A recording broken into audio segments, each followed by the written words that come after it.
সফলদের সফলতার গল্প শুনতে পারলে ব্যর্থতার গানই কেন নয়।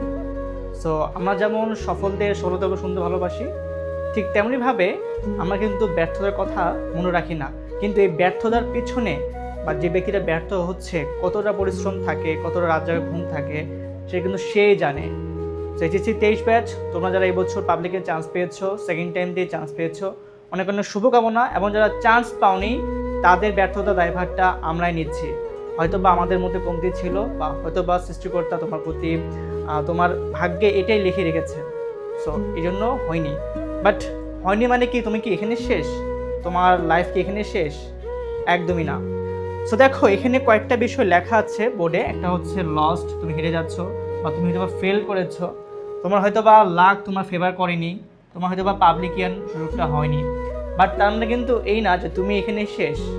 দেখো, জীবনটাকে এতটাই ছোট ভেবো না।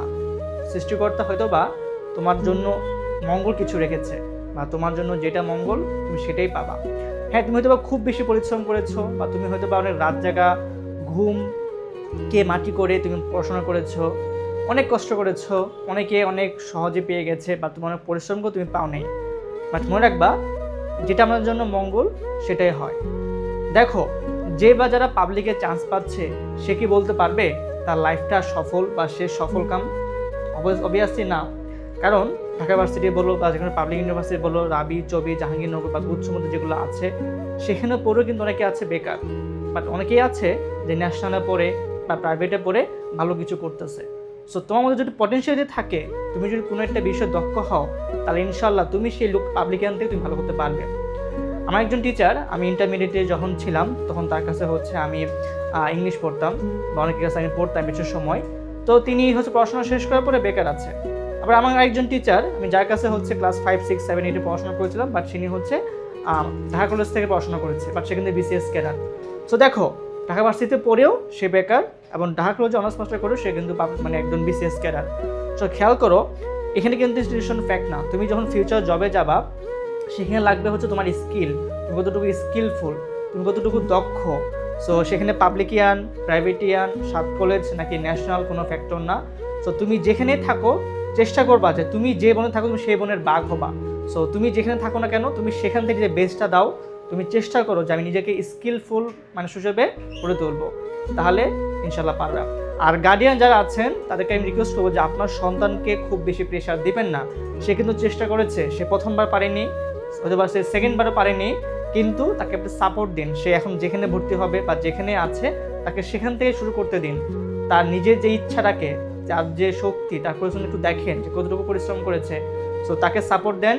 এবং ফ্যামিলির লোকজন যারা আছেন বাহিরের পাশে আন্টি, হ্যাঁ আপনাকে বলছি, আপনি দেখেন আপনার ছেলে মেয়ে কী করেছে, আপনার দরকার নেই অন্য বাসার আমার বান্ধবী বা বন্ধুর ছেলে কি করছে।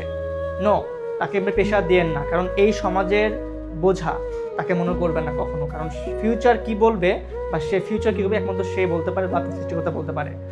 সো আবারও বলতেছি, এইচএসসি 23 ব্যাচ, তোমরা যারা ব্যর্থ হয়েছো, এটা সাময়িক ব্যর্থ। সো নিজের মধ্যে জেদ রাখো, নিজের মধ্যে বিশ্বাস রাখো, তুমি পারবে। সো আবারও বলছি, যারা সফল হয়েছো তাদের সাফল্যর যেমন যে সাফল্যমণ্ডিত কথাগুলা বা সাকসেস স্টোরি শুনতে ভালো লাগে, ঠিক তেমনইভাবে যারা ব্যর্থ হয়েছ সেই ব্যর্থতার কথাগুলো আমরা শুনবো। সো আইডিউশন পরিবার তোমাদের পাশে আছে। যে কোনো পরামর্শ, ভাই এখন আমি কি করব, আমার পাবলিকের ছাড়া আর কোনো অপশন আছে কি না, বা কোথায় আমি ট্রাই করব, বা কীভাবে পড়াশোনা করব, কীভাবে স্কিলফুল কাজগুলো করব, যে কোনো পরামর্শে আমরা সবসময় আছি। সো লাস্ট কথা একটাই, জীবনকে যা ছোটো ভাইবো না, তুমি যেটা, হ্যাঁ তুমি সেটাই। ইনশাল্লাহ তোমার সাকসেসকে শুধু একটা পাবলিকিয়ানের মধ্যে সীমাবদ্ধ রেখো না। সো ইনশাল্লাহ তোমাদের ভাইয়েরা পাশে থাকবে। আল্লাহ হাফেজ, আসসালামু আলাইকুম।